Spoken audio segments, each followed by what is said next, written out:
എപ്പിസോഡിന്റെ opening സീനിൽ ഇപ്പൊ നറൂട്ടോയാണ് കാണിക്കുക. നറൂട്ടോ അവന്റെ വീട്ടില് ഭയങ്കര ഹാപ്പി ആയിട്ടിരിക്കുകയാണ്. ഇപ്പൊ നറൂട്ടോയുടെ കൂടെ അവന്റെ അമ്മയുണ്ട്. അമ്മയാണെങ്കിൽ അവൻ ഇഷ്ടപ്പെട്ട ഫുഡൊക്കെ ഉണ്ടാക്കി നറൂട്ടോയ്ക്ക് കൊടുക്കാനായി തയ്യാറെടുക്കും. പക്ഷെ നറൂട്ടോ ആണെങ്കിൽ അതൊന്നും കഴിക്കാതെ ഉഷാറായി പുറത്തേക്ക് ഓടും. അമ്മ ഫുൾ കലിപ്പില് നറൂട്ടോയുടെ പേര് വിളിച്ച് അങ്ങനെ അലറും. അവിടുന്ന് അങ്ങനെ ബ്ലാക്ക് ഔട്ട് ചെയ്ത ടെൻടൻ അവൾ ഞെട്ടി ഉണർന്ന് ചുറ്റും നോക്കും. സമയം ഒരുപാടായിട്ടും ഇന്ന് ലീയും അവന്റെ ഫ്രണ്ട്സും ഒന്നും അവൾ ട്രെയിനിങ്ങിന് വിളിച്ചിട്ടില്ല.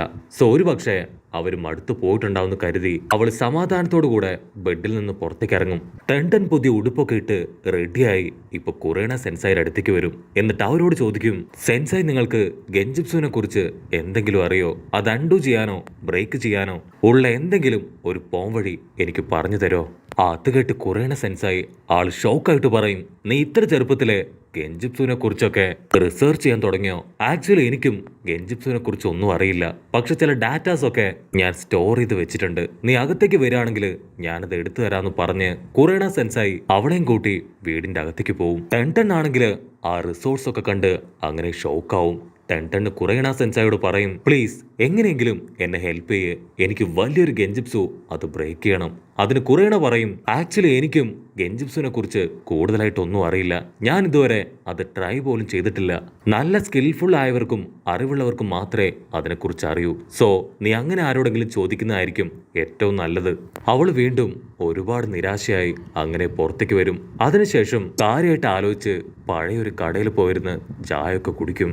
അപ്പോഴായിരിക്കും മുൻപ് പാർക്കിൽ വെച്ച് കണ്ട ആ ഒരാൾ അവനിപ്പോ അവളുടെ അടുത്തേക്ക് വരിക. അവൻ ടെൻടനോട് ചോദിക്കും, എന്തു പറ്റി? നിങ്ങൾ പാർക്കിൽ വെച്ച് ഫൈറ്റ് ചെയ്യുന്നത് ഞാൻ കണ്ടല്ലോ. അതിനവള് പറയും, അയ്യോ ഇല്ല, ഞാൻ ആക്ച്വലി ഗെഞ്ചിപ്സുവിനെ കുറിച്ച് പഠിക്കുകയായിരുന്നു. അതെന്റെ ഫ്രണ്ട്സുമായിട്ട് അവിടെ വെച്ച് ഡിസ്കസ് ചെയ്തതാണ്. ഉടനെ ആള് കാര്യമായിട്ട് അതിനെക്കുറിച്ച് ആലോചിച്ചിട്ട് പറയും, ഈ ഗെഞ്ചിപ്സുവിനെ കുറിച്ച് ഞാൻ കേട്ടിട്ടുണ്ട്. ഹയർ റാങ്കിലുള്ള ഷിനോബികള് അവർ ചെയ്യുന്നതല്ലേ ഗെഞ്ചിപ്സു. ആക്ച്വലി അതിനെക്കുറിച്ച് കുറച്ച് കാര്യങ്ങളൊക്കെ എനിക്കും അറിയാം. ഇത് ആക്ച്വലി ഹിഡൻ റെയിൻ വില്ലേജിനെ കുറിച്ചുള്ള ഒരു ഡീറ്റെയിൽഡ് മാപ്പാണ്. നിങ്ങൾ അവിടേക്ക് പോവാണെങ്കിൽ ഉറപ്പായിട്ടും നിങ്ങൾക്ക് ആവശ്യമായിട്ടുള്ള ഇൻഫർമേഷൻ അവിടുന്ന് കിട്ടും. അവിടുന്ന് അങ്ങനെ ബ്ലാക്ക് ഔട്ട് ചെയ്ത ഇപ്പൊ ടെൻടൻ അവൾ ആകെ കൺഫ്യൂസ്ഡ് ആയിട്ട് ഇരിക്കുകയാണ്. അതുപോലെ തന്നെ അവളുടെ പേടിയും കൂടി വരും. ഹിഡൻ ലീഫ് വില്ലേജിൽ നിന്ന് ഞാൻ എങ്ങനെ ഹിഡൻ റെയിൻ വില്ലേജിലേക്ക് പോകും? ഇൻ കേസ് അവിടെയുള്ള ആരെങ്കിലും എന്നെ തിരിച്ചറിയാണെങ്കിൽ ഉറപ്പായിട്ടും എന്നെ കൊന്നുകളയും. അവളൊരു ഉറച്ച തീരുമാനം എടുക്കും.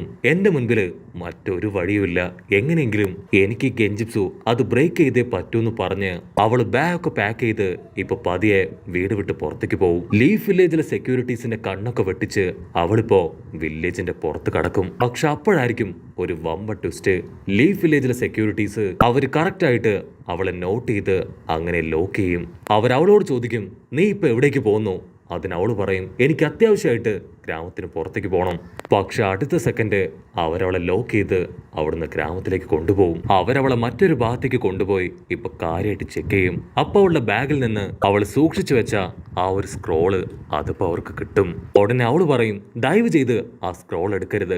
ആക്ച്വലി ഹിഡൻ റെയിൻ വില്ലേജുകാര് അവരെപ്പോഴാണ് നമ്മളെ അറ്റാക്ക് ചെയ്യുക എന്ന ഇൻവെസ്റ്റിഗേഷൻ നടത്താനാണ് ഞാൻ അവിടേക്ക് പോകാൻ തയ്യാറായത്. അതിനാവശ്യമായിട്ടുള്ള വെറും ടൂൾസ് മാത്രമാണ് ആ സ്ക്രോള്. അവരാ സ്ക്രോള് അത് ഓപ്പൺ ചെയ്ത് നോക്കും.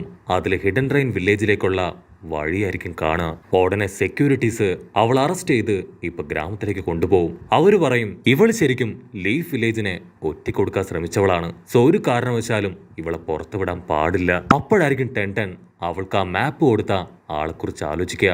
ഒരുപക്ഷെ അവനായിരിക്കോ എന്നെ ഈ കെണിയിൽ പെടുത്തിയത് എന്നവൾ ആലോചിക്കാൻ തുടങ്ങും. അവൾ ഉറപ്പിക്കും, അവൻ തന്നെയാണ് എന്നെ ചീറ്റ് ചെയ്തത്. അവൾ അങ്ങനെ മുൻപോട്ട് നടക്കുമ്പോൾ സാക്കുറ, സാസുക, നറൂട്ടോ എന്നിങ്ങനെ എല്ലാവരും അവളെ നോക്കി നിൽക്കുകയാണ്. ടെൻടൻ ആണെങ്കിൽ അവരോട് സത്യം തുറന്നു പറയണമെന്ന് ആഗ്രഹമുണ്ട്. പക്ഷെ സെക്യൂരിറ്റീസ് അതിന് സമ്മതിക്കില്ല. ഹിനട്ടെ ആണെങ്കിൽ ഫുൾ കലിപ്പില് അവളെ നോക്കി ദേഷ്യപ്പെടും. നിനക്കത്ര ധൈര്യം ഉണ്ടെങ്കിൽ സ്വന്തം വില്ലേജിനെ തന്നെ നീ ഒറ്റിക്കൊടുക്കും. കട്ട് ചെയ്ത ടെൻടനെ അവളെ ജയിലിൽ അടച്ചു. ഒരുപാട് വിഷമത്തില് അവൾ ആ സെല്ലില് തല താഴ്ത്തിയിരിക്കുകയാണ്. ടെൻടൻ പറയും, ഇവിടെയുള്ള ആരെയും ഞാൻ മൈൻഡ് ചെയ്യേണ്ട ആവശ്യമില്ല. ഇതെന്റെ റിയൽ ഫ്രണ്ട്സ് അല്ല. എന്റെ റിയൽ ഫ്രണ്ട്സ് അവർ മറ്റെവിടെയോ ആണ്. എനിക്ക് എങ്ങനെയെങ്കിലും അവരുടെ അടുത്തേക്ക് എത്തണം എന്നവള് സ്ട്രോങ് ആയിട്ട് തീരുമാനിക്കുമ്പോഴായിരിക്കും ആരോ അവളെ പുറകിൽ നിന്ന് വിളിക്കുന്നതായിട്ട് ഒരു ശബ്ദം അവള് കേൾക്കുക. അവൾ ഉടനെ ഇപ്പൊ പുറകിലേക്ക് തിരിഞ്ഞു നോക്കും. അവള് ജനലിലൂടെ ഇപ്പൊ താഴേക്ക് നോക്കും. അപ്പൊ തൊട്ട് താഴെ നെജിയും ലീയും അവർ രണ്ടുപേരും അവളോട് പറയും, എന്തൊക്കെ സംഭവിച്ചാലും ഞങ്ങളുടെ കോമ്പറൻസിനെ ഞങ്ങൾ വിട്ടുകൊടുക്കില്ല. നീ എന്തൊക്കെ പറഞ്ഞ് ഞങ്ങളെ ഒഴിവാക്കിയാലും ഹേർട്ട് ചെയ്താലും നീ എപ്പോഴും ഞങ്ങളുടെ ടീം തന്നെയാണ്. അത് കേട്ട് ടെൻട്ടന് അവൾക്കിപ്പോ ഒരുപാട് വിഷമാവും. അവര് പറയും, നമ്മൾ ഇത്രയും കാലം ഒന്നായിരുന്നു. മിഷന് പോയതും പഠിച്ചതും വളർന്നതും കളിച്ചതും അങ്ങനെ എല്ലാ കാര്യത്തിനും നമ്മൾ ഒറ്റക്കെട്ടായിരുന്നു. ഇനിയും അങ്ങനെ തന്നെ ആയിരിക്കും. അത് കേട്ട് ടെൻട്ടന് ഒരുപാട് സന്തോഷമായി. അവൾ ചിരിക്കും. അവളും ഇപ്പോ പതിയെ പാതിരയുടെ ഇൻഫിനിറ്റി സുക്കിനോമി ലോകത്തിലേക്ക് അങ്ങനെ അലിഞ്ഞു ചേരാണ്. അവളിപ്പോ അവരോട് പറയും, യഥാർത്ഥ കൾപ്രേറ്റ് അതാ ഗ്രാമത്തിലുള്ള ഒരു സാധാരണക്കാരനായ മനുഷ്യനാണ്. അവനെ നിങ്ങൾ ഓൾറെഡി കണ്ടിട്ടുണ്ട്. അവൻ എങ്ങനെയെങ്കിലും പിടിച്ചാൽ മാത്രമേ എനിക്ക് ഇവിടുന്ന് രക്ഷപ്പെടാൻ കഴിയൂ. അത് കേൾക്കേണ്ട താമസം നമ്മുടെ ചെക്കന്മാര് അവർ രണ്ടുപേരും അവനെ പിടിക്കാനായി ഉഷാറായിട്ട് അവിടുന്ന് കടന്നു പോവും. ഇവിടെ ടെൻട്ടൻ അവള് കാര്യമായിട്ട് എന്തൊക്കെയോ ആലോചിച്ച് ഇപ്പൊ ആ സെല്ലിലൂടെ അങ്ങോട്ടും ഇങ്ങോട്ടും ഉലാത്തും. അപ്പോഴായിരിക്കും വലിയൊരു പൊട്ടിത്തെറിയുടെ ശബ്ദം അവള് കേൾക്കുക. അവള് ഷോക്കായി ഇപ്പൊ തിരിഞ്ഞു നോക്കും. അപ്പൊ അവള് കാണും ഹിഡൻ റെയിൻ വില്ലേജിലെ ഷിനോബികള് അവരിപ്പോ ലീഫ് വില്ലേജിലേക്ക് വന്ന് ലീഫ് വില്ലേജ് മുഴുവനായിട്ടും തകർത്തുകൊണ്ടിരിക്കുകയാണ്. ഹിനട്ടയും നമ്മുടെ ആൾക്കാരും എല്ലാവരും ചേർന്ന് അവരുമായിട്ട് ഫൈറ്റ് ഇട്ടുകൊണ്ടേയിരിക്കും. അവരാണെങ്കിൽ വീണ്ടും വീണ്ടും സമറിൻ ജിപ്സും ഒക്കെ ക്രിയേറ്റ് ചെയ്ത് അവരുടെ ഒരുപാട് ഷിനോബികളെ അവിടേക്ക് കൊണ്ടുവരും. കട്ട് ചെയ്ത ഇവിടെ നറൂട്ടോ അവൻ ആ കൾപ്രേറ്റിനെ അങ്ങനെ തല്ലി തൂക്കിയെടുത്ത് ടെൻട്ടന്റെ അടുത്തേക്ക് വരും. അവൻ പറയും, തുടക്കം മുതൽ ഞാൻ നിന്നെ ശ്രദ്ധിക്കുന്നുണ്ടായിരുന്നു. നീ എന്തോ ഒരു കാര്യത്തില് ഡിസ്റ്റർബ്ഡ് ആണ്. എന്തോ ഒരു കാര്യം നീ റിസർച്ച് ചെയ്യുന്നുണ്ട്. അത് മനസ്സിലാക്കിയാണ് ഞാൻ നിന്നെ ഫോളോ ചെയ്യാൻ തുടങ്ങിയത്. സോ ഈ ഒരു കൾപ്രേറ്റിനെ അവനെ ഞാൻ ഓൾറെഡി പോയിന്റ് ചെയ്തിരുന്നു. അവൻ നിന്റെ കയ്യിൽ നിന്ന് അടിച്ചു മാറ്റിയ ആ ഒരു സ്ക്രോളും എനിക്ക് കിട്ടിയെന്ന് പറഞ്ഞ് ആ സ്ക്രോള് അവനിപ്പോ ടെൻട്ടന്റെ കയ്യിൽ കൊടുക്കും. ആക്ച്വലി ഇവൻ ഒറ്റ ഒരുത്തൻ കാരണമാണ് ഇപ്പൊ ഇതൊക്കെ നടക്കുന്നത്. ഹിഡൻ റെയിൻ വില്ലേജിലെ ഷിനോബികളെ എല്ലാവരെയും ഇവിടേക്ക് സമരം ചെയ്ത് കൊണ്ടുവന്നത് അതിവനാണ്. നിന്റെ റിസർച്ച് അത് ഞാൻ ഡിസ്റ്റർബ് ചെയ്യില്ല. അതെന്താണെങ്കിലും ഇതൊക്കെ കംപ്ലീറ്റ് ചെയ്യാൻ കഴിയട്ടെ എന്ന് പറഞ്ഞ് കുട്ടപ്പൻ അവനിപ്പോ പുറത്തേക്ക് നടന്നു പോകും. അവിടുന്ന് അങ്ങനെ ബ്ലാക്ക് ഔട്ട് ചെയ്ത റോക്ലി അവനിപ്പോ നറൂട്ടോയും ബാക്കിയുള്ള ആൾക്കാരെ എല്ലാവരെയും ഹെഡ്ഫോൺ ഒക്കെ വെച്ച് അങ്ങനെ കോണ്ടാക്ട് ചെയ്യാണ്. കാരണം ലീഫ് വില്ലേജില് ആൻസോ ദ സാലമൻഡർ എത്തിക്കഴിഞ്ഞു. അവനെ തകർക്കാൻ നമുക്ക് എല്ലാവരുടെയും ഹെൽപ്പ് ആവശ്യമാണ്. സാലമണ്ടർ ആണെങ്കിൽ ഇപ്പൊ ലീഫ് വില്ലേജ് തല്ലി തല്ലി തകർക്കാണ്. അത് കണ്ട് ചോച്ചി അവൻ അതിന്റെ പിന്നാലെ പോയി അതിനെ അറ്റാക്ക് ചെയ്യാൻ ശ്രമിച്ചു കൊണ്ടേയിരിക്കും. പക്ഷെ സാലമണ്ടർ ആണെങ്കിൽ ഇപ്പൊ ചോച്ചിയുടെ ബോഡിയിൽ ഫയർ വെച്ച് അറ്റാക്ക് ചെയ്യും. കറക്റ്റ് സമയത്ത് ടെൻട്ടൻ അവള് ചാടി വീണ് ഇപ്പൊ ചോച്ചിയെ രക്ഷിച്ച് താഴേക്ക് കൊണ്ടുവരും. ടെൻട്ടൻ പറയും, ഇപ്പൊ ഞാൻ ചെയ്യേണ്ടത് ഇതാണ്. നിങ്ങൾക്കിപ്പോ എന്റെ സഹായം അത് അത്യാവശ്യമാണ്. നറൂട്ടോ പറയും, ഇതിന്റെ കാര്യം അത് ഞാൻ നോക്കിക്കോളാം.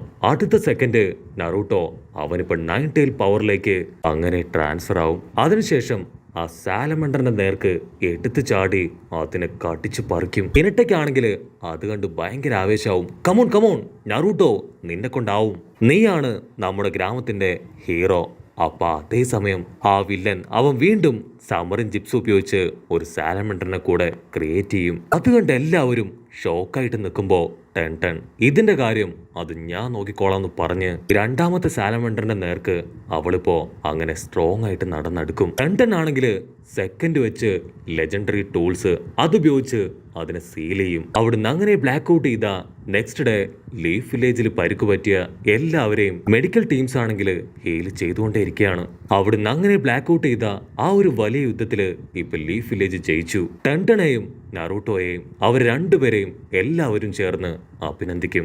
അങ്ങനെ ടെൻട്ടൻ അവളിപ്പോ അതൊക്കെ ആസ്വദിച്ച് പതിയെ പതിയെ ആ ഒരു ഇൻഫിനിറ്റി സുക്കിനോമിയില് മുഴുവനായിട്ടും അകപ്പെടുന്നതോട് കൂടെ ഈ ഒരു എപ്പിസോഡും അവസാനിക്കുന്നു.